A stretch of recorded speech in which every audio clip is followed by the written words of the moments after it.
Kultur, Literatur spiegelt den Zustand einer Gesellschaft mindestens wider, oft genug aber treibt es eine Gesellschaft auch voran. Oft genug ist es eben nicht nur Spiegel, sondern Motor für eine Gesellschaft.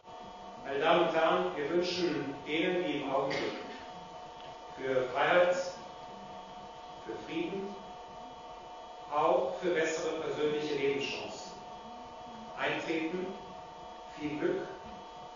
Wir wollen diese Länder auch mit unserer Transformationspartnerschaft unterstützen. Mehr will ich nicht sagen, weil ich nur ein Wort des Grußes, der Dankbarkeit und des Respektes an Sie richten möchte. Und die Tatsache, dass wir alle hier sind, zeigt, wie sehr wir uns freuen, von Herzen freuen, dass Sie so vorzüglich in Deutschland ausgezeichnet wurden. Möge es Ihnen auch in manchen trüben Moment das Momentum der Erheiterung schenken. Alles Gute für Sie und Ihr Werk. Ich danke sehr für Ihre Aufmerksamkeit.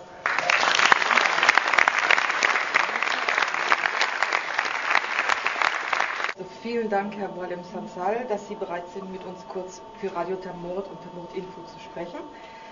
Wir beschäftigen uns mit der Kurs Kabyl und möchten Ihnen ein paar Fragen stellen im Zusammenhang mit Ihrer Position gegenüber dem algerischen Frühling, wie Sie sagen, 88 und der Referenz, die Sie herstellen zu den Demokratiebewegungen heute.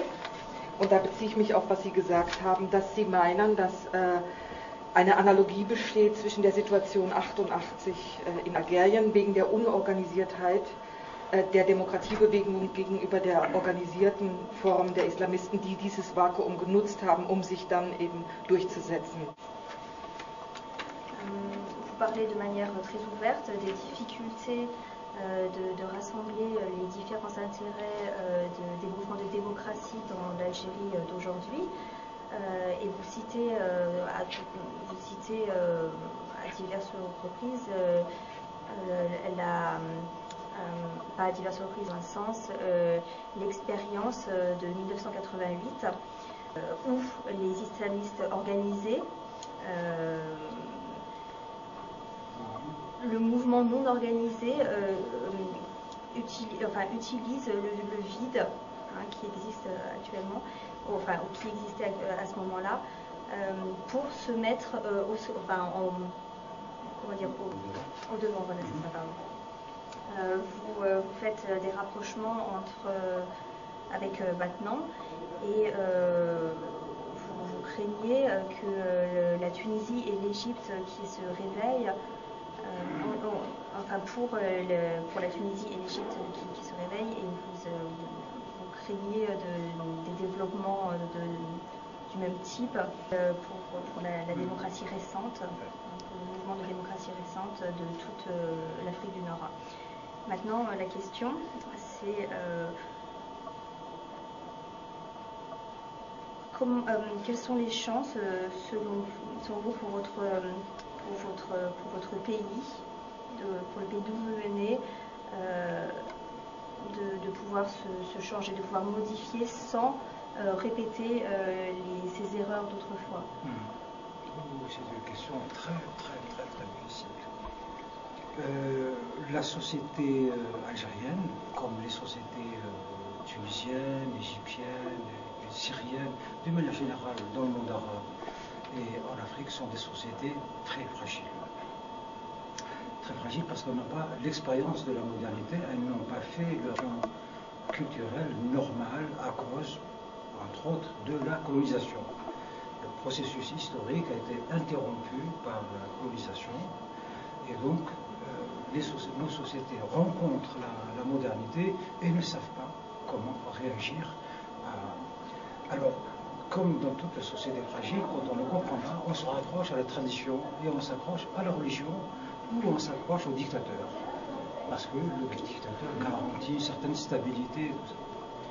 Alors, ce qu'il faudrait, à mon avis, c'est que dans nos pays, la société civile se mobilise. Parce que le peuple étant dans une situation de désarroi, il n'est pas en mesure de faire une révolution. Il est en mesure de faire une révolte, pas une révolution.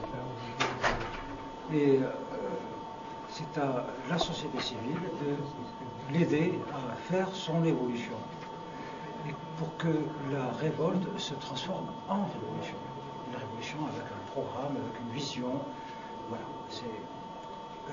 En Algérie, la seule région, me semble-t-il, qui est prête à cela, c'est la Kabylie. La Kabylie, parce qu'elle a c'est une société très homogène.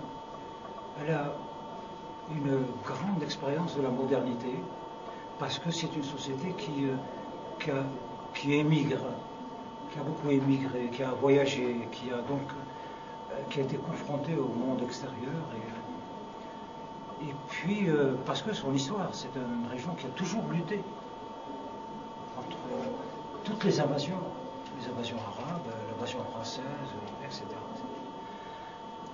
Moi, je crois beaucoup que dans différents pays, une région fait le moteur de la révolution.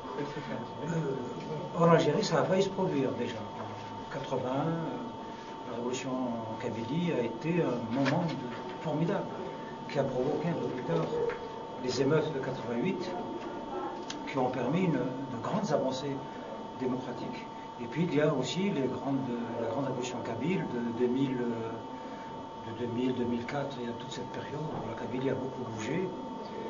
Et voilà. Alors, regardez en Libye, c'est aussi une région qui a provoqué, c'est la Cyrénaïque, c'est la région de Benghazi qui a été le moteur de... Et donc il faut qu'il y ait comme ça, quelque part, une région qui est plus avancée peut-être que les autres, je sais pas. Le contexte de cette région est favorable à un mouvement, pas seulement de révolte, mais un mouvement révolutionnaire. C'est-à-dire qu'avec une idée, voilà. Oui, j'ai une prochaine question qui c'est bien einfach. In der Exilregierung, wie die GPK Ihrer Meinung nach eine Möglichkeit der Änderung der Verhältnisse im Land darstellt. Le gouvernement provisoire Kabylie, il s'agit de ça. Qu'est-ce que vous donnez comme... Moi, je suis favorable à... J'ai le 16 octobre, pour la cérémonie durant laquelle on m'a remis le prix de la paix, j'avais la possibilité d'inviter des invités personnels. J'ai invité Farhat Mahdi avec Yazid et avec beaucoup de gens de leur équipe. Parce que c'est comme ce que je vous disais, le mouvement, le feu doit prendre quelque part. Moi, je suis convaincu que c'est en Kabylie que la révolution algérienne commencera. Et c'est là qu'elle se fera. Et donc, moi, j'ai beaucoup encouragé le MAC, le mouvement pour l'autonomie de la Kabylie. Je l'ai beaucoup encouragé. Parce que la Kabylie était en avance, donc elle réclamait des droits et la démocratie, ce que les autres régions ne faisaient pas. Donc ça pouvait avoir un effet d'entraînement. Et voilà, donc je l'ai invité pour qu'ils viennent et qu'on le voit. Et d'ailleurs on le voit à la télévision. Et j'espère que ça va donner du courage à d'autres personnes pour avancer dans ce processus.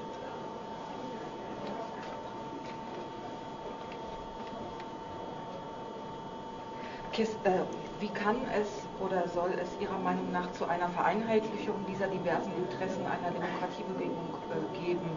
Was ist notwendig, um diese Vereinheitlichung herzustellen, Ihrer Meinung nach? Comment peut-on réunir tous les différents groupes d'intérêt dans la direction de ce mouvement de démocratie? Qu'est-ce qu'il faut faire?